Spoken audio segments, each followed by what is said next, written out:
Well, we found out Kyle was going to be racing here, and that's what caught our attention originally. And then we saw, you know, what the races were going to be like. We saw AJ Allmendinger, Chase Elliott, and everybody. And so we came out for that, but we just fell in love with this track already. Well, my dad read about this track online and how Kyle was going to be appearing here.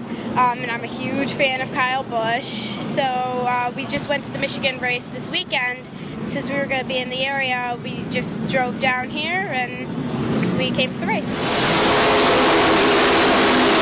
They were calling for rain all day, and then they ended up, you know, it didn't come all day. We saw practice, we saw qualifying, a few heat races, and then of course right as the main event was starting, it started raining a little bit, and then of course we waited it out an hour and they moved it back to today. So, but you know, at this point we weren't going home, so we found a hotel room out in Holland and came back today. Like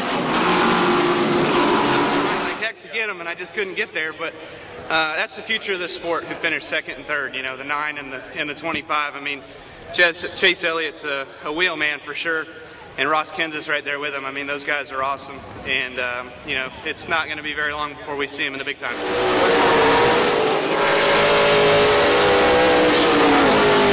Fortunately, you know, we just stayed out front, kept our nose clean, and there was enough cautions there in the second half that, you know, we were like, man, well, should we come and get tires? If we don't come and get tires now, when the 20 did, then we were pretty much just going to have to stay out. So.